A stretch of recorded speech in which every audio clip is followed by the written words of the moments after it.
Intelligence officer Jesse Marcel was one of the first military men at the debris site. Jesse had gone out to the ranch with Brazel and picked up a bunch of material and brought it back to the base. That material was flown to General Ramey's office. And according to other reports, some of it came here to Dayton. A lot of this material, there were very few people saw. A lot of it was put on trucks out at the site, or covered, taken to the aircraft, and the aircraft flown either to Wright Field or wherever else they may have gone. That's when the official story was changed. The Army Air Corps said Brazel had found nothing more than a downed weather balloon, and they had pictures to prove it. Intelligence officer Major Jesse Marcel was ordered to pose for pictures with some of the wreckage and told not to talk to the media. If it was a government plan, it worked. The story died. It was nothing very serious. I think most people took it as an honest mistake made by the people at the base. For many years, no one in this New Mexico town thought much more about the story until a few of them started comparing notes. Jesse Marcel talked to Walter Haut and admitted he didn't buy that crashed weather balloon story. He was very, very adamant. What we picked up and brought into the base was not of this earth. You could not change his opinion. This was not of this earth. We don't have the technology to develop anything like this. Materials that were so thin, they were like foil that you could crumple up in your hand, and when you released it, it went back to its original form. Had a memory built in it. Go ahead and get out of here, and get out of here as fast as you can. And in a rare interview, mortician Glenn Dennis told me he remembered getting some strange calls from the base mortuary officer around the time of the Brazel discovery. He called and wanted to know, he said, what's the smallest size hermetically sealed casket that you keep in stock? And then again, here again, I said, hey, what have you guys got out there? Later that day, while on an ambulance run to the base hospital, Dennis saw strange wreckage at the back of two Army ambulances parked outside this emergency room door. And an Army nurse, who was a close friend of his, told him that she had been part of some strange activities going on in the hospital that day. And what they wanted her to do was write down what they were doing.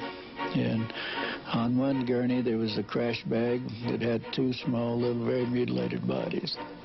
And then on the other gurney, there was a crash bag there that was unzipped, and it had a little body, she said, that was almost complete. It hadn't been mutilated.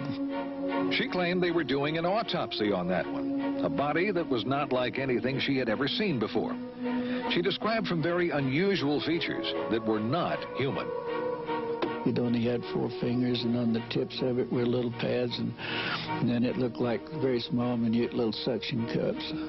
Then they described the arm as much larger here from the human and a very short joint up here, and the head was very large. The eyes were very sunken in. But what were they? Dennis was told by a high-ranking military officer that they were indeed something special. He said the bodies were definitely aliens. All right, so what did Mac Brazel really find out in the desert? The weather balloon doesn't carry passengers, and it wasn't all that secret.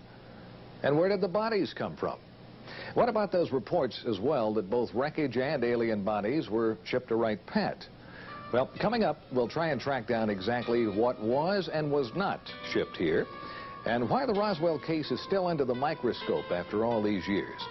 Plus, we're going to find out what the Air Force has to say on this possible alien encounter.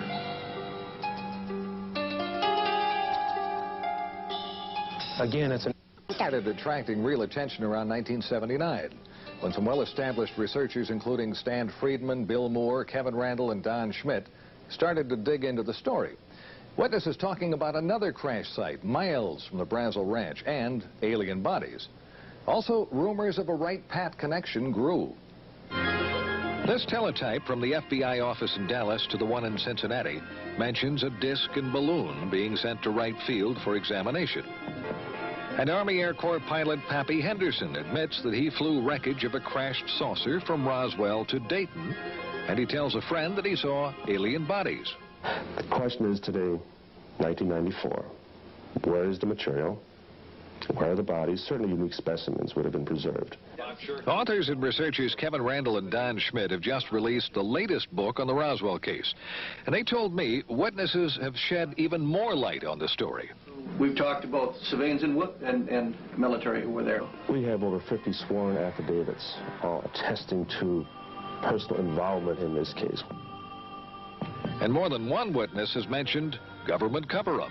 The Provost Marshal Edwin Easley now, who mentioned over and over again that I'm still sworn to secrecy, yet before he died, he acknowledged his involvement, the bodies, and that the President, whether personally or indirectly, had asked them to cooperate and never to say a word about this. And about that Wright-Pat connection? We have first-hand testimony that there were two separate body flights that went out early morning of July 6th, sometime between 2 and 3 in the morning. That there were two flights, one went on to Andrews Air Force Base in Washington, D.C. And we can only imagine who may have been interested in possibly seeing the contents within the bomb bay. And the other flight went on to Wright Field. All right, some amazing allegations as to what might have been shipped to Wright-Pat following the crash at Roswell. Well, recently we went on base to try and find some evidence to back up the witness statements and also try and prove or disprove the allegations and also some long-standing rumors. We got some answers and a few surprises. This is Area B at Wright-Pat, and behind me a cluster of buildings and hangars. Now, most of the old rumors were that the bodies and wreckage were kept in Hangar 18. Well, first of all, there never was a Hangar 18. There is a Building 18. But it's home to Wright Lab, and it never has been home to Foreign Technology Division, which is the division that you would have expected to have been in charge of the wreckage and the bodies. We checked base civil engineering maps that show everything above and underground, and those rumored secret underground storage vaults and tunnels just don't show up. But a recent article in Far Out magazine claims Building 620, that's the avionics lab up on the hill, has access to secret vaults through a tunnel under the auditorium. So, using the map in the magazine, we found a tunnel. And here it is. Sources confirm it's the only tunnel under that building. We found no vaults of any kind, plus the building wasn't built until the mid-60s. So, what happened to the wreckage from Roswell? Well, the Air Force agreed for the first time to talk about it. In an exclusive one-on-one interview with a man who heads this sprawling complex known as the Air Force Foreign Aerospace Science and Technology Center, we got some surprising answers. The obvious first question, were alien bodies and wreckage recovered from a crash at Roswell, and were they brought to Wright-Pat?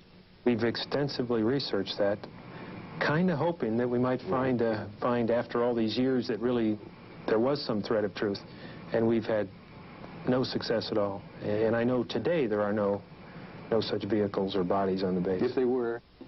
If we're to believe that Roswell was nothing more than a weather balloon crash, why would it have been brought here in the first place? If it was easily identified as a weather balloon, probably it wouldn't have been. If it were a foreign weather balloon, it may have been.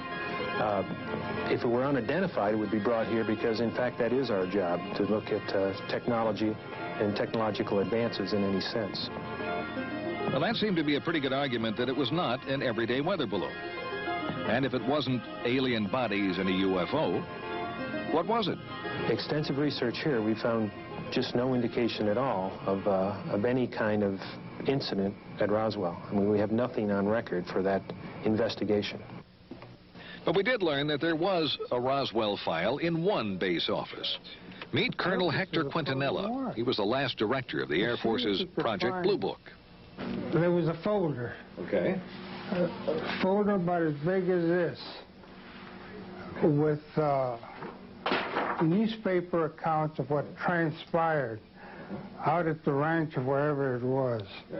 But there was no formal correspondence that I could find with regards to Roswell. He told me Blue Book's evaluation of the case was it was nothing more than a balloon, and that's the end of it.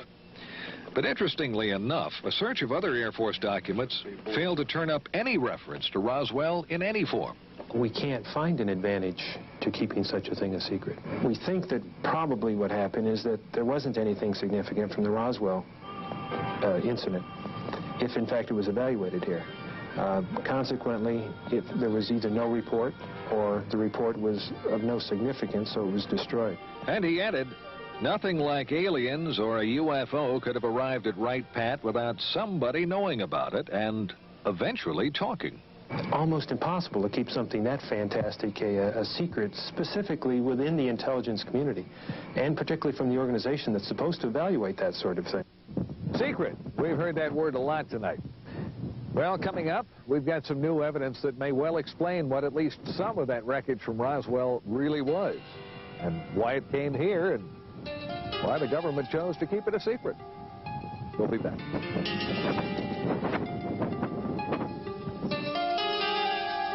The official story was nothing more than a weather balloon that crashed near Roswell, New Mexico back in July of '47. And there are as many theories as there are UFO investigators, but every one of them agrees on one fact.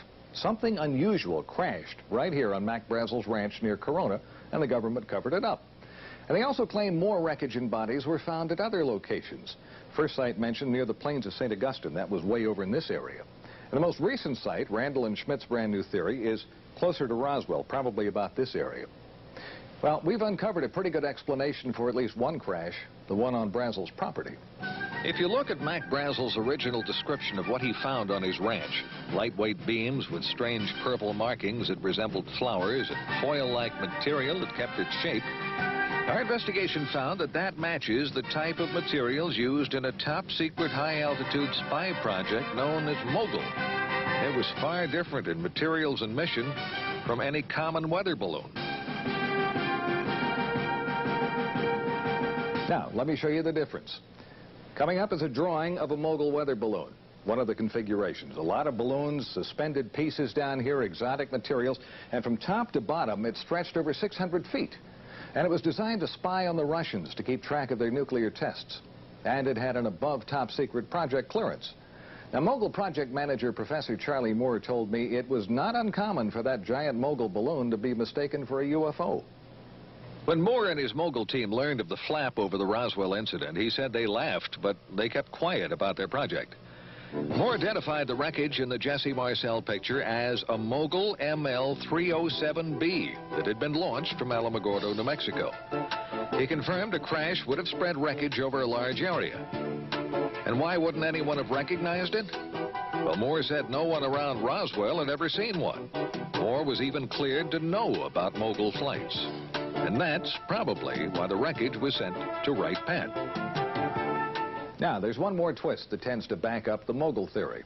The former top man with Project Mogul, Colonel Marcellus Duffy, was at Wright Pat when the Roswell wreckage arrived. He recognized it, but that story never got out. According to another former Mogul officer, retired Air Force Colonel Albert Twerkowski, Colonel Duffy could not talk about it because of the secrecy. So, if it was a giant Mogul spy in the sky that went down on Brazel's ranch, something else must have crashed nearby, something with small passengers. Mogul officials can't explain that. Well, more than a few witnesses claim they saw bodies, like a man identified as a former Air Force physician who related what an intelligence officer told him about strange bodies and a Wright Pat connection. The beings on that spacecraft, he relates, were not anything that he could identify from our planet. They did not appear like any human being he'd ever see, but they were obviously not anything else. So they obviously were living human beings, and some of them were injured, most of them were dead. They were taken by he and a number of other individuals to Wright-Patterson Air Force Base at that particular point in time, and he said they were put there for later evaluation, identification, examination by the Air Force and by the military. Now, when we come back, possibly the first physical evidence that more than just wreckage from a top-secret project came to Wright Pat. Plus some pictures that could prove UFOs are real.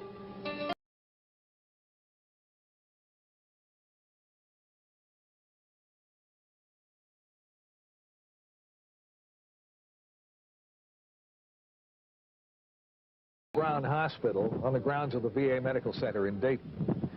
And up until a few years ago, it was a very active hospital. And on the 3rd floor of this building, there was the dental lab. In that lab, a dental technician. We'll call him Jack Smith. And as Jack told the story to Len Stringfield, it was on a Thursday. He remembers the day quite well because Thursdays were normally very quiet days here at the VA Medical Center. And 2 men he identified as officers from Wright-Patterson Air Force Base brought him a model, an impression of a lower jawbone. They wanted a working model made. He was to keep no records, and the mold he created to make the model was broken and thrown in the trash as the Air Force officers left. Smith retrieved the broken mold pieces and put them back together at home, and he made his own model. He said he knew this just wasn't human. Few have ever seen it, and those that have can't identify it. An article in Len Stringfield's new book quotes certified dental technician Bruce Phillips as saying it's not like anything he'd come across in his 20 years in the business. The teeth are flat, no cutting surfaces. The shape of the jaw is different from humans, and the arch is much deeper. If it isn't identifiable as animal or human by people who should know, what is it? Could this finally be the first hard evidence the Air Force was indeed doing tests on alien bodies out at Wright-Pat? Jack Smith says the jawbone model was made in 1979. And if you compare the shape of the jaw in the model with the shape of the jaw in this computer drawing of an alien, it's almost a perfect match. Some sources claim the drawing was part of a government UFO briefing in 1978, same time frame, and was based on photos from Wright-Pat. Now, the Air Force tells us they have no records of any alien picture or the briefing. No comments yet on the jawbone. For believers, this is more evidence that something is going on, and the government really doesn't want to talk about it. But are models and pictures enough to finally prove that UFOs and aliens are real?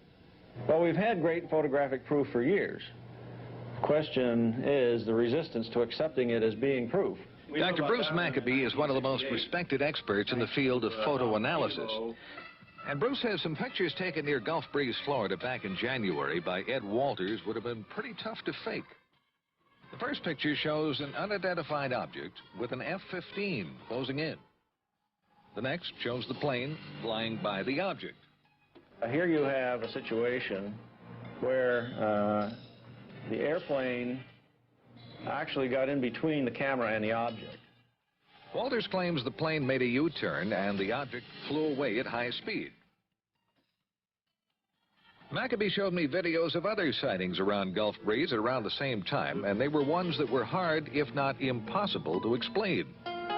Skeptics have often said, you know, if this stuff were real, you would have photos and videos.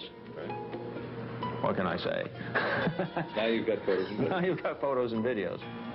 It's interesting to note the Air Force has never said that UFOs don't exist. Was this a break in a curtain of secrecy surrounding the real UFO story? Has the government really been covering up the story of the century? It all comes down to what you believe. And as in the past, it remains the controversy that won't die. And whether the evidence connecting Wright-Pat to the UFO phenomena is accurate or not, the base is forever a part of that legend. I'm Carl Day.